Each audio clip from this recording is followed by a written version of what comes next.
और इसके बाद खबरें विस्तार से। इस वक्त की अहम जानकारी निकलकर सामने आ रही है। प्रतापगढ़ में चुनावी रैली करेंगे सपा अध्यक्ष। यूपी की राजनीति से बड़ी खबर। प्रतापगढ़ में चुनावी रैली करेंगे सपा अध्यक्ष अखिलेश यादव। राजा भैया की पार्टी जनसत्ता दल के कार्यकर्ता भी रैली में होंगे शामिल। अखिलेश यादव की रैली में जनसत्ता दल के नेता होंगे शामिल। अखिलेश भैया राजा भैया जिंदाबाद के नारों से गूंजेगा कुंडा। राजकीय इंटर कॉलेज मैदान पर आज अखिलेश करेंगे जनसभा। तो प्रतापगढ़ में अखिलेश यादव की जनसभा के बाद सियासी हलचल उत्तर प्रदेश में बढ़ चुकी है। जानकारी है कि जनसत्ता दल के तमाम कार्यकर्ता अखिलेश यादव की रैली में शामिल होंगे। अखिलेश यादव राजा भैया जिंदाबाद के नारे लगाए जाएंगे। राजकीय इंटर कॉलेज मैदान पर आज अखिलेश करेंगे जनसभा। प्रतापगढ़ में चुनावी रैली करेंगे सपा अध्यक्ष अखिलेश यादव।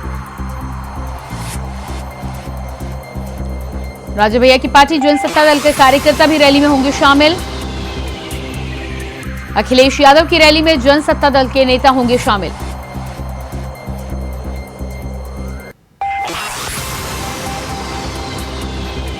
राजा भैया की पार्टी जनसत्ता दल के कार्यकर्ता अखिलेश यादव की रैली में नारे लगाते हुए नजर आएंगे। अखिलेश यादव की रैली में जनसत्ता दल के नेता अखिलेश यादव जिंदाबाद, राजा भैया जिंदाबाद के नारे लगाते हुए नजर आएंगे। तो राजकीय मैदान पर आज होनी है चुनावी रैली। सपा सुप्रीमो अखिलेश यादव और राजा भैया मंच पर होंगे साथ।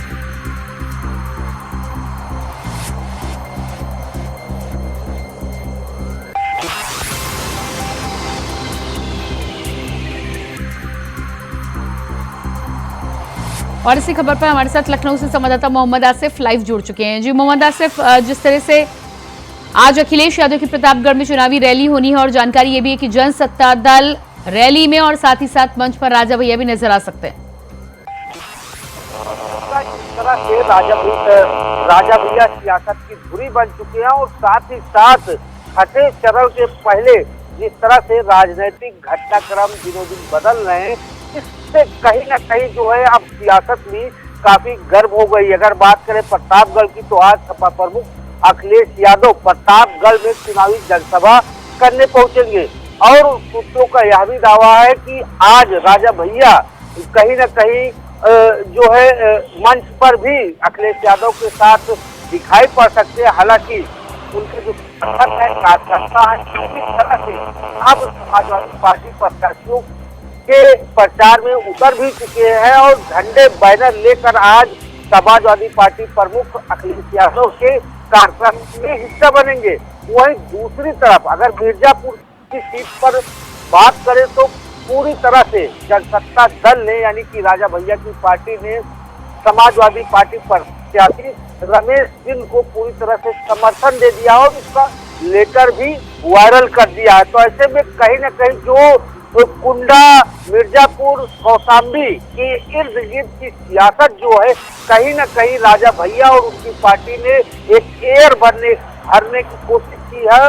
और जिस तरह से लगातार अब बयान भी आ रहे हैं, हरप्रिया पटेल और राजा भैया के बीच जो दूरियां बढ़ी है, राजनीतिक दूरी बनी है, इससे कहीं ना कहीं समाजवादी पार्टी उसको भुनाने की कोशिश में हुई है। जी बिल्कुल, तो समाजवादी पार्टी उसको भुनाने की कोशिश में लगी हुई है। जिस तरह से जानकारी मिल रही है कि आज अखिलेश यादव की रैली में जनसत्ता दल के तमाम समर्थक पहुंचेंगे। अखिलेश यादव जिंदाबाद के नारे लगाते हुए नजर आएंगे। राजा भैया मंच पर साथ होंगे। जी बिल्कुल, जिस तरह से जो सियासी तस्वीर आ रही है, सुबह से ही प्रतापगढ़ में जनसत्ता दल के कार्यकर्ता पोस्टर बैनर लेकर अखिलेश यादव के लिए प्रचार कर रहे हैं और जो प्रतापगढ़ में आशीष पटेल जो प्रत्याशी है समाजवादी पार्टी के, उनको जिताने के लिए लगातार अब राजा भैया के समर्थक और कार्यकर्ता पूरी तरह से उतर चुके हैं। और इसके पहले कौशाम्बी सीट पर जिस तरह से राजनीतिक तस्वीर देखने को मिली थी और राजा भैया के समर्थकों ने प्रचार भी किया था, मिर्जापुर की सीट पर लगातार अब राजा भैया की पार्टी के कार्यकर्ता पूरी तरह से उतर चुके हैं। अगर आज के कार्यक्रम की बात करें तो आज राजा भैया अखिलेश यादव के साथ मंच भी साझा कर सकते हैं। हालांकि अभी तक औपचारिक घोषणा नहीं की गई है, लेकिन अगर कार्यकर्ताओं की बात करें तो कार्यकर्ता पूरे जोश में है। अखिलेश यादव मोहम्मद आसिफ, इस तमाम जानकारी के लिए बहुत शुक्रिया आपका। जी बने रहिएगा आप हमारे साथ।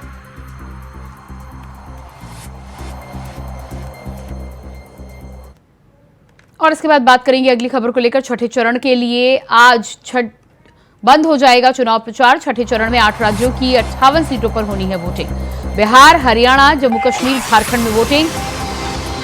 दिल्ली, उड़ीसा, उत्तर प्रदेश, पश्चिम बंगाल में भी मतदान। यूपी के 14, झारखंड के 4 और दिल्ली की 7 सीटों पर वोटिंग। वहीं उड़ीसा की 6, पश्चिम बंगाल की 8, हरियाणा की 10 सीटों पर, बिहार की 8, जम्मू कश्मीर की 1 सीट पर होगा मतदान।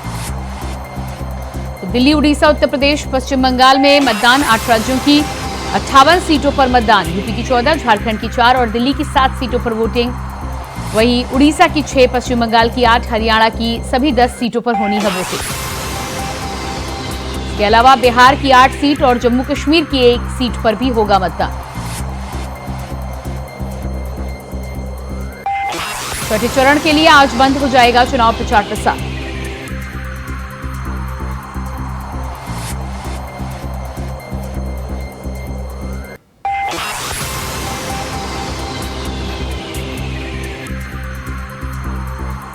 और इसी खबर पर हमारे साथ लखनऊ से संवाददाता मोहम्मद आसिफ बने हुए हैं। जी मोहम्मद आसिफ, जिस तरह से छठे चरण के लिए प्रचार प्रसार अब बंद हो जाएगा, 8 राज्यों की 58 सीटों पर मतदान होना है, उसको लेकर प्रचार प्रसार बंद हो जाने के बाद क्या कुछ स्थिति नजर आ सकती है और क्या कुछ समीकरण बनते नजर आ रहे हैं उत्तर प्रदेश में? जी बिल्कुल प्रियंका, आज शाम को 6 बजे छठे चरण का जो चुनाव प्रचार है पूरी तरह से थम जाएगा। अगर बात करें पूरे देश की तो 58 सीटों पर जो है मतदान होने हैं। और यूपी की बात करें तो यूपी में 14 अहम सीटें हैं, जो जिनमें से कई सीटें काफी हार्ड सीट भी मानी जा रही है। और 14 सीटों पर मतदान का जो प्रचार है आज शाम पूरी तरह से थम जाएगा। और जिस तरह से प्रचार थमने के बाद कई ऐसी सीटें हैं जहां पर समाजवादी पार्टी, इंडिया गठबंधन और बीजेपी के प्रत्याशी पूरी तरह से गुरिल्ला वार कर सकते हैं। और बात करें छठे चरण के सियासी पारा पूरी तरह से हाई हो गया है। एक तरफ जहां अखिलेश यादव चुनावी जनसभा यानी कि आज ही जौनपुर में भी चुनावी जनसभा करेंगे, प्रतापगढ़ में जनसभा करेंगे, वहीं दूसरी तरफ यूपी सीएम योगी आदित्यनाथ और प्रदेश के कई मंत्री चुनाव प्रचार में पूरी तरह से जुट गए हैं। अगर सीटों की बात करें तो प्रतापगढ़, फूलपुर, इलाहाबाद, अंबेडकर नगर, श्रावस्ती, डुमरियागंज, बस्ती और संत कबीर नगर, लालगंज, आजमगढ़, जौनपुर में पूरी तरह से प्रचार थम जाएगा। और हॉट सीटों की बात करें तो किसान पूर्व केंद्रीय मंत्री मेनका गांधी चुनाव मैदान में है। और आज ही उनके बेटे वरुण, जो जिनका टिकट बीजेपी ने काट दिया था, लेकिन आज चुनाव प्रचार के अंतिम दिन वरुण गांधी ताबड़तोड़ कई रैलियां और नुक्कड़ सभा करेंगे और अपनी मां मेनका के लिए जिताने के लिए जोर लगाएंगे।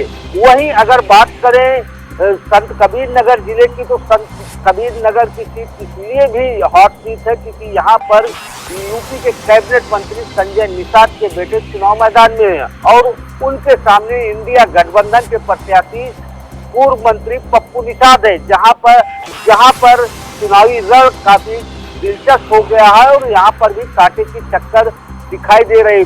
और कुछ इसी तरह का हाल प्रतापगढ़ जिले का है। प्रतापगढ़ जिले में जहां बीजेपी से संगम लाल चुनावी ताल ठोक रहे हैं, वहीं समाजवादी पार्टी ने आशीष पटेल को प्रत्याशी घोषित किया और प्रतापगढ़ जिले में बीजेपी ने कहीं न कहीं बड़ी सेंधबारी भी कर ली है समाजवादी पार्टी के वोट बैंक में। तो ऐसे में जो 14 मोहम्मद आसिफ बने रहिएगा आप हमारे साथ दिल्ली से संवाददाता अजय चौहान भी जुड़ चुके हैं। इसके अलावा बीएस गुलियानी हमारे साथ संवाददाता अंबाला से बने हुए हैं। अजय, दिल्ली की अगर बात करें तो छठे चरण में जिस तरह से दिल्ली की 7 सीटों पर मतदान होना है, तैयारियां पूरी हो चुकी हैं, प्रचार प्रसार आज थम जाएगा और इसके बाद क्या कुछ स्थिति दिल्ली में देखने को मिलेगी?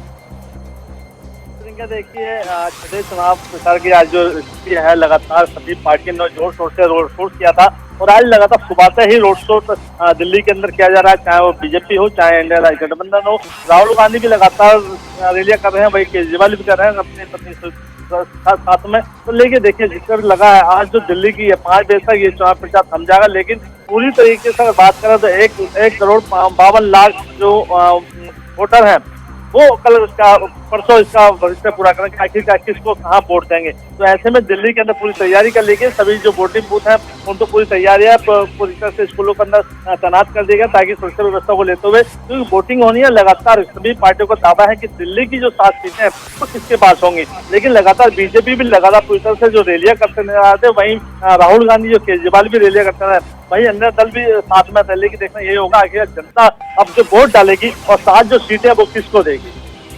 जी बिल्कुल, तो जनता ये देखना होगा कि 7 सीटें इस बार किसके खाते में पहुंचती हैं। अम्बाला से हमारे साथ बीएस गुलियानी भी बने हुए हैं। जी बीएस गुलियानी, जिस तरह से हरियाणा की 10 सीटों पर चुनाव तय है और उसको लेकर लंबे समय से तमाम राजनीतिक दलों के द्वारा कोशिश और कवायद की जा रही है, चुनाव प्रचार थम जाने के बाद क्या कुछ स्थिति बनती नजर आ रही है?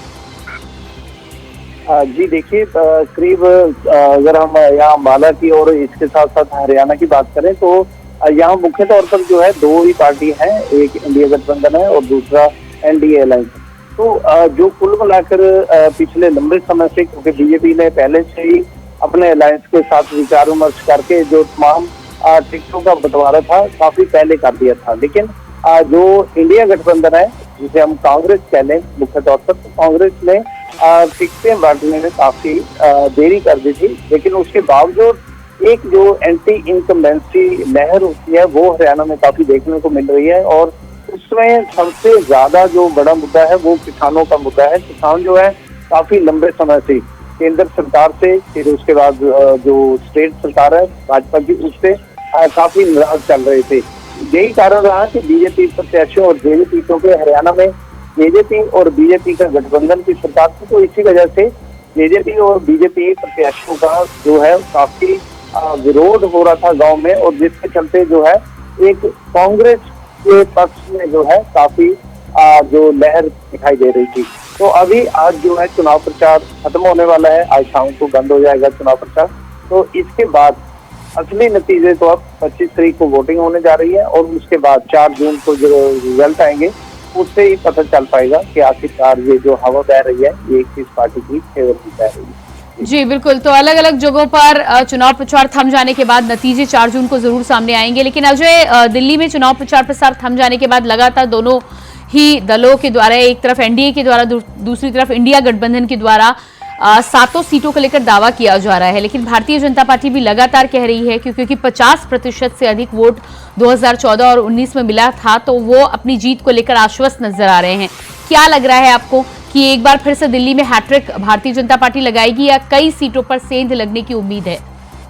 देखिए बिल्कुल अगर बात करें, इससे पहले भी जो बीजेपी की 7 सीटें बीजेपी की थी दिल्ली के अंदर, इस बार भी जो कैंडिडेट उतारे गए हैं, एक मनोज तिवारी हैं जो लगातार 3री बार उतारे गए हैं, लेकिन उसके बाद जो 6 उम्मीदवार उतारे हैं वो सब नए उतारे गए हैं, क्योंकि कोई संसद रहा, कोई निगम पार्षद रहा, ऐसे में साफ खेला गया बीजेपी ने कि अब इस बार दिल्ली के अंदर कोई नया चेहरा लाया जाए, क्योंकि लगातार पुराने चेहरों को बताया गया था। तो देखना ये सभी की उम्मीद है कि दिल्ली के अंदर जिस तरह से बीजेपी का दबदबा है, और लोकसभा की बात करें तो जनता की भी ये मुख है कि आखिरकार जो देश के लिए काम करेगा उससे बड़ा वोट वही जाएगा, यानी कि जो देश के लिए काम करेगा। ऐसे में जनता का भी कहना यही हो, लेकिन सभी पार्टियां दावा कर रही है कि इस बार जो बीजेपी का सूपड़ा साफ होगा, 7 सीटें कहीं ना कहीं गठबंधन के साथ रहेंगी, लेकिन बीजेपी कहना कि जो अन्य पार्टियां हैं उनका खाता भी निकला और जवान से जब्त हो जाएगी।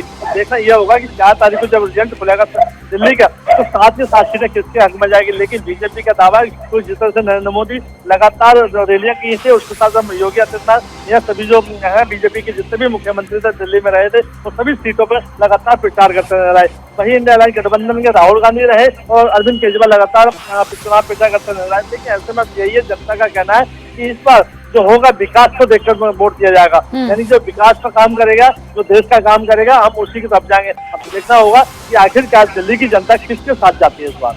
जी बिल्कुल, मोहम्मद आसिफ हमारे साथ लखनऊ से लगातार बने हुए हैं। मोहम्मद आसिफ, लखनऊ की, यूपी की खासतौर से बात करें तो 14 सीटों पर मतदान होना है। पूर्वांचल की खासतौर से ये सीटें जिनको लेकर लगातार इंडिया गठबंधन और एनडीए के द्वारा भी कोशिश और कवायद की जा रही है, और पूर्वांचल इसलिए भी अहम हो जाता है क्योंकि 27 सीटों पर जिसका ज्यादा से ज्यादा कब्जा होगा, 80 सीटों का गणित जो है उसके हिसाब से बनता बिगड़ता नजर आएगा। क्या लगता है आपको? भारतीय जनता पार्टी ने पुरजोर कोशिश तो की है, लेकिन समाजवादी पार्टी की कुछ सीटें और उसका गढ़ जो माना जाता है उसमें क्या कुछ फायदा होता नजर आएगा? जी बिल्कुल प्रियंका, जिस तरह से यूपी की लोकसभा की जो सीटें हैं पूर्वांचल की, या सीटें काफी अहम और कई तरह से सियासी फायदे के लिए कई मायने भी रखती हैं।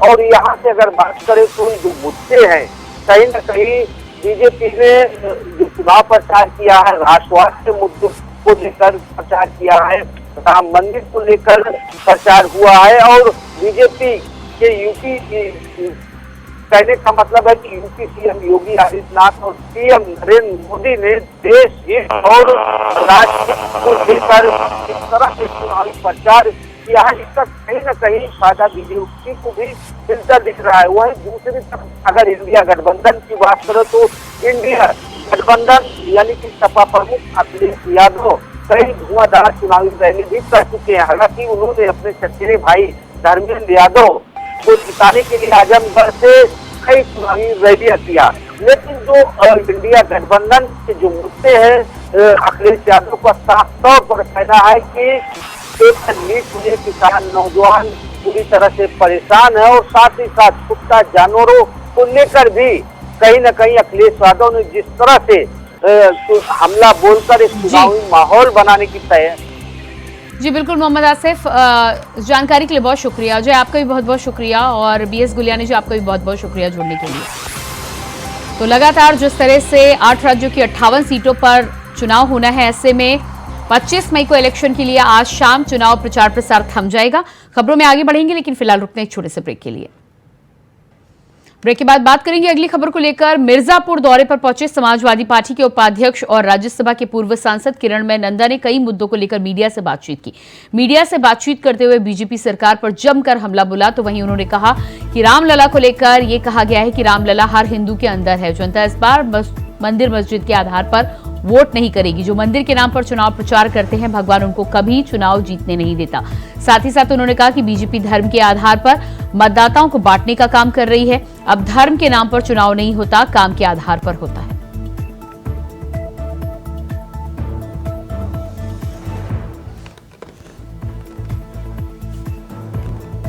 भाजपा बुरी तरह से हार जाएगी और इंडिया गठबंधन भारी बहुमत से इस चुनाव में जीत जाएंगे। इसका कारण यही है, ये चुनाव केवल इंडिया गठबंधन का चुनाव नहीं है, ये चुनाव हिंदुस्तान का आम जनता का चुनाव है। आम जनता ये चुनाव में निर्णय ले लिया। 2014 में भाजपा जो धोखा देके जुमलाबाजी करके, और 2019 में भी जो धोखा देके जुमलाबाजी करके जनता को वोट लेके सत्ता में आया, सत्ता का आने के बाद जनता के लिए कुछ काम नहीं किया, केवल कुछ उद्योगपति के काम किया और देश को पूरी तरफ से बेच दिया। इतनी महंगाई, इतनी बेरोजगारी, इतनी भ्रष्टाचार हिंदुस्तान में कभी नहीं हुआ। आप सब सुना जो इलेक्टोरल बॉन्ड, इतना चर्चा हुआ, केवल हिंदुस्तान में नहीं सारा दुनिया में चर्चा। जितनी बड़ा बड़ा इकोनॉमिस्ट सब इलेक्टोरल बॉन्ड का बारे में बताया। इतनी बड़ा घोटाला हिंदुस्तान में आज तक कभी नहीं हुआ। और इसी के साथ फिलहाल इस बुलेटिन में इतना ही। खबरों का सिलसिला जारी रहेगा। नमस्कार।